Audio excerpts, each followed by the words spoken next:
नमस्कार साथियों, आज हम बात करेंगे गल्फ देशों में, खाड़ी देशों में, चाहे आप Dubai, Qatar, मस्कत, Bahrain, Saudi, Kuwait किसी भी देश में रहते हैं और उसमें रहते हुए, उन देशों में रहते हुए आपको पैसे की जरूरत पड़ती है, आपकी अच्छी सैलरी होती है, तो बैंक में आपका अकाउंट होता है, उस आधार पे आप क्रेडिट कार्ड भी ले सकते हैं, आप लोन भी ले सकते हैं। आपने ऐसा सुना होगा, लोग काफ़ी लेते भी हैं, काफ़ी सारे लोग कंपनी बना के भी लोन लेते हैं। यहाँ पे काफ़ी सारे लोगों के क्वेश्चन होते हैं, 12 क्वेश्चन के करीब मैं आंसर देने वाला हूँ। ये वीडियो कंप्लीट अगर आप देख लेंगे तो मैं गारंटी आपको दे सकता हूँ लिखित में कि आपको कोई दिक्कत नहीं आने वाली। अब आपके सवाल क्या हो सकते हैं कि सर क्या यात्रा पे पाबंदी लग सकती है अगर इस क्रेडिट कार्ड में लोन नहीं चुकाएं, ईएमआई डिफॉल्ट हो जाएं, इंडिया आ जाओ, वापस जा सकते हैं, या फिर वहां पे पुलिस कार्रवाई हो सकती है कंपनी? इस डिटेल से क्या यात्रा पर पाबंदी लग सकती है? क्या आपका चेक बाउंस हो सकता है? क्योंकि आप क्रेडिट कार्ड लेते हैं तो चेक का उसमें लिंक होता है, उसमें बात करेंगे। क्या आपको एयरपोर्ट पर रोका जा सकता है? क्या आपको गिरफ्तार किया जा सकता है? या फिर पुलिस केस भी आपके ऊपर हो सकता है, या कोई अन्य कार्रवाई आपके ऊपर की जा सकती है? या फिर आपको दोबारा वीजा मिलेगा कि नहीं मिलेगा? क्या सजा मिलेगी? कितना जुर्माना इसमें हो सकता है? क्या कंपनी आपको जॉब से निकाल सकती है? क्या कंपनी आपकी सैलरी रोक सकती है? क्या दोबारा उस देश में आप नहीं जा सकते हैं? क्या इंडिया आने के बाद भी आपकी पैसों की रिकवरी की जा सकती है? क्या इंडिया में आपके खिलाफ भी पुलिस कार्रवाई की जा सकती है? पुलिस आपके घर तक पहुंच सकती है? ये जो 12 क्वेश्चन है, इन सबके मैं आंसर इसमें देने वाला हूं। वीडियो पूरा देखिएगा, अच्छा लगे तो एक लाइक कर दीजिएगा, चैनल जरूर सब्सक्राइब करके रखिएगा ताकि हर रोज नई अपडेट आपको मिलती रहे। तो चलिए शुरुआत कर लेते हैं कि क्रेडिट कार्ड को सीधी भाषा में बताएं। क्रेडिट कार्ड एक कुछ समय के लिए एक लोन अमाउंट होता है जो बैंक आपको देती है कि ये जब आपको पैसों की जरूरत पड़े आप उसको यूज लें और उसको वापस टाइम पे चुकाते रहें। 1.5 महीना 2 महीने के करीब इसमें टाइम मिलता है। और पैसा अगर मान लो यूज पूरा, जैसे 2 लाख की आपकी लिमिट है, आपने यूज कर लिया तो आपके पास पैसा नहीं है तो उसको ईएमआई में कन्वर्ट करके भी आप अपनी सैलरी से उसको कटवा सकते हैं। उसका विद इंटरेस्ट आपको देना होता है। या फिर कई आप सैलरी पे लोन ले लेते हैं बैंकों से, लाख 2 लाख द्रहम 5 लाख द्रहम, तो आपको लोन वापस चुकाना होता है। लेकिन कुछ लोग क्या होते हैं, उनके दिमाग में होता है, कुछ लोग साथ वाले बोल देते हैं यहाँ पैसा ले लिया और कंपनी छोड़ के चला जाओ इंडिया और आपको कुछ नहीं होने वाला, पैसा चुकाने की जरूरत नहीं है। तो ये सिचुएशन हो सकती है। देखिए, क्रेडिट कार्ड हो, लोन का हो, लगभग देशों में नियम सेम है, ज्यादा कोई डिफरेंस नहीं है।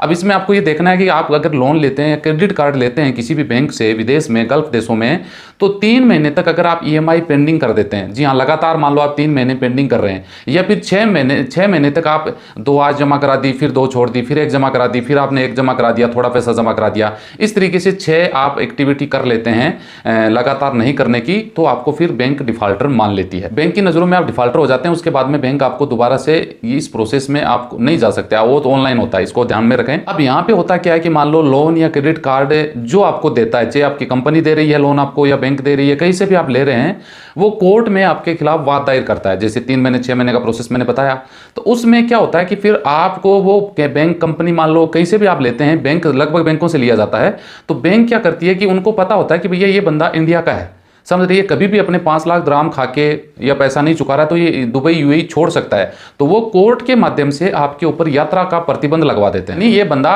यूएई छोड़ के नहीं जा सके, उसके पासपोर्ट नंबरों के आधार पर बैन लग जाता है, एयरपोर्ट पे आपकी पूरी डिटेल आ जाती है और कोर्ट द्वारा आपको सूचना दी जाती है। कोर्ट द्वारा आपको यह बोला गया कि भैया कानूनी प्रोसेस शुरू होने से पहले 15 दिन का टाइम दिया जाता है आपको, उसमें अगर आप नहीं संभलते हैं तो आपके खिलाफ में गिरफ्तारी वारंट कोर्ट के द्वारा जारी किया जा सकता है यूएई दुबई में रहते हुए। हाँ, इसमें अलग बात होती है कि अगर आप चाहें तो आपके ऊपर मामला दर्ज होने के बाद भी, कोर्ट में मैटर जाने के बाद भी सेटलमेंट कर सकते हैं, जिससे आपने लोन या क्रेडिट कार्ड ले रखा है, तो आपका समझौता हो जाता है। और मान लो कि समझौता अगर वो नहीं करना चाहता, बैंक चाहती है कि नहीं भाई तेरे से समझौता नहीं करना, तो जेल में डलवाना है, तो फिर वो प्रोसेस होना तय है। दूसरी बात अगर बात करें तो कोर्ट के द्वारा आपके खिलाफ में यूएई में जो दिवाला कानून है, जिसमें आपको दिवालिया घोषित करने की कार्रवाई होती है, उसके तहत में आपके खिलाफ में एक्शन लिया जा सकता है। अब इसमें सबसे बड़े नुकसान आपको क्या होने वाले हैं, आपका सिविल स्कोर नेगेटिव हो जाएगा, आप दोबारा जिस देश से लोन लिया दोबारा कोई भी बैंक आपको लोन नहीं देने वाली है। दूसरा, आप लोन डिफॉल्ट की श्रेणी में आ जाएंगे। अब आपके जो 12 क्वेश्चन थे उनमें येस या नो में मैं जवाब दे देता हूं ताकि आपके सभी सवालों का जवाब मिल जाए। यात्रा पर पाबंदी बिल्कुल लगा सकती है। मान लो आज आपने 6 महीने पहले किसी बैंक से लोन ले रखा है, क्रेडिट कार्ड ले रखा है, लोन चुकाते चुकाते आप इंडिया आ जाते हैं, तब तो वो एक्टिव है, तो फिर यात्रा पाबंदी नहीं होगी, आप इंडिया आ सकते हैं, लोन चुका रहे हैं, कोई दिक्कत नहीं, फिर आप जाके वापस वो कंटिन्यू कर सकते हैं, या फिर ऑनलाइन भी आप इंडिया में बैठे बैठे भी वो ईएमआई अपनी चुकाते रह सकते हैं। समझ में आ गई? चेक बाउंस कैसे भी होता है, ये चेक बाउंस का क्या होता है कि कुछ बैंक गारंटी के तौर पर आपसे चेक ले लेती हैं, आपका अकाउंट होता है, जो वही बैंक आपको क्रेडिट कार्ड देती है, तो आपको चेक ले लेती है सिक्योरिटी के तौर पर कि भाई कल को आप पैसा जमा नहीं कराओगे, क्रेडिट कार्ड तो इनसिक्योर लोन होता है, वो फिर आप टाइम पे पैसा नहीं नहीं देते हो तो चेक भर के चेक बाउंस करवा लेते हैं, तो वो चेक बाउंस का मुकदमा आपके ऊपर बन सकता है। अब आगे बात करें, एयरपोर्ट पे रोका जा सकता है। बिल्कुल एयरपोर्ट पे रोका जा सकता है अगर आप यूएई में रह रहे हैं और 3 महीने या 6 महीने से वहां पे ईएमआई वगैरह जमा नहीं करवा रहे हैं और आपको लगता है कि 7-8 महीने हो गए हमने बैंक का पैसा नहीं दिया, अब हमें इंडिया जाना है, तो आप 100% यकीन करें आप एयरपोर्ट पे आपको रोका जाएगा, गिरफ्तार आप हो सकते हैं, या फिर आपकी यात्रा को वहां पे पासपोर्ट नंबर चेक होता है तो बैन हो सकते हो, क्योंकि बैंक में आप पैसा नहीं दे रहे हैं, बैंक आपकी ये कोर्ट के द्वारा आपकी यात्रा रोकी जा सकती है। अब आप मान लो, कई लोग बोलते हैं सर मैं इंडिया से वापस जाऊं तो एयरपोर्ट पे नहीं आप मान लो कि कुछ गलत करके, आपको पता है कि आप गलत करके इंडिया तो पहुंच गए, लेकिन आप वापस वहां पे जा रहे हो और पैसा और आपका जो क्रेडिट कार्ड वो तो पेंडिंग पड़ा है, तो 100% आपको एयरपोर्ट पे रोक के गिरफ्तार किया जा सकता है। तो इस बात का भी आपको ध्यान में रखना चाहिए। पुलिस केस या कार्रवाई, जी हाँ बिल्कुल हो सकती है। अगर आप कोर्ट का आदेश नहीं मानते हैं तो बिल्कुल पुलिस आदेश दे सकता है गिरफ्तारी का पुलिस को, कि भाई इस बंदे को गिरफ्तार करके जेल में डाला जाए या कोर्ट में हाजिर किया जाए। ये यूएई में रहते हुए किया जा सकता है। अगर आप यूएई छोड़ दिए तो फिर नहीं हो सकता।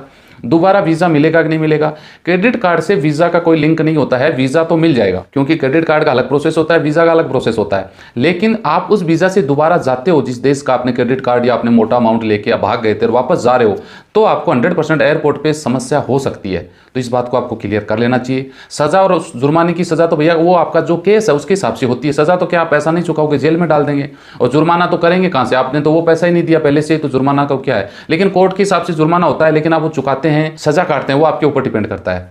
क्या कंपनी आपको जॉब से निकाल सकती है? कंपनी आपको जॉब से नहीं निकाल सकती है।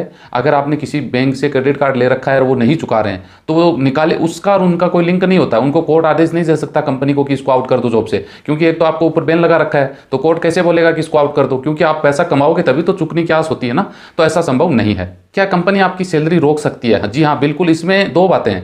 कंपनी खुद को कोई अधिकार नहीं कि वो आपकी सैलरी रोके, लेकिन मान लो कल को कोई मैटर ऐसा हो, बैंक कोर्ट से आदेश करवा ले, तो आप जहां काम कर रहे हो कोर्ट उस कंपनी को आदेश दे सकता है कि इसकी सैलरी फ्रीज की जाए और इसकी जो भी अमाउंट बनता है वो जमा करवाया जाए। ऐसा हो सकता है, मैं मेरी तरफ से आपको बता रहा हूं। क्या आप उस देश में दोबारा नहीं जा सकते? बिल्कुल आप जा सकते हैं, कोई दिक्कत ना आपको नहीं आने वाली है, लेकिन दिक्कत यह आएगी कि घोटाला करके आप इंडिया भाग गए, वापस आओगे तो एयरपोर्ट पर आपका रिकॉर्ड 100% मिल जाएगा। और बड़े घोटाले जो लोग करते हैं ना, बड़ी कंपनियां खोल के लाखों दराम, मेरे पास 8-10 केस ऐसे आए हैं जो फर्जी लोग ये काम करते हैं। कंपनी मेरे नाम से खोल ली, मेरे नाम से अच्छा टर्नओवर दिखा दिया, बैंक को ये लगे कि हाँ ये बंदा ठीक है, इसका काम अच्छा चल रहा है, तो 50 लाख दराम या 1 करोड़ दराम या 20 लाख 50 लाख दराम, लाखों में मैटर होता है, तो वो पैसा लिया और फुल इंडिया हो गए। तो आप गल्फ देश में किसी भी देश में नहीं जा सकते। सब देशों में वो एक रडार सिस्टम लगा होता है। आप ये मान लीजिए कि आप एक तरीके से वांछित हो जाते हैं। 6-7 कंट्रियों में भी आप नहीं जा सकते, और इंडिया में भी आपके खिलाफ में कार्रवाई की जा सकती है। पिछली बार काफी लोगों के साथ हुई थी, मैंने आपको साथ वीडियो शेयर किया था। ये पैसा क्या इंडिया से रिकवर हो सकता है? देखिए छोटा मोटा नॉर्मल होता है, वो तो इंडिया में लोग क्रेडिट कार्ड के पैसे खा जाते हैं, उनसे रिकवर नहीं होता, तो वहां से कैसे हो जाएगा। लेकिन लाखों दराम करोड़ों दराम में बड़ा घोटाला होता है, तो फिर ये मामला इंटरनेशनल लेवल का बन जाता है। जैसे इंडिया के लोग पैसे खा के विदेशों में भाग जाते हैं तो सरकार कोशिश करती है ना उनको पकड़ के लाएं, पैसा रिकवरी हो, तो सेम वो पोजीशन आपके साथ में हो सकती है। इंडिया में भी पुलिस कार्रवाई फिर आपके खिलाफ में कर सकती है जिस देश के साथ अपनी संधि हो, प्रत्यार्पण की संधि। ऐसे मामलों में, क्राइम के मामलों में एक दूसरे के साथ सपोर्ट करते हैं। यूएई, दुबई, गल्फ देशों का तो सपोर्ट आप सबको पता ही है। तो ये सब कुछ जानकारी आप लोगों के साथ मैंने शेयर की है। सावधान रहिए, सतर्क रहिए, साथियों के साथ भी ये वीडियो शेयर कीजिएगा ताकि उनको नॉलेज मिल सके। मिलते हैं नेक्स्ट वीडियो में इसी जानकारी के साथ। जय हिंद।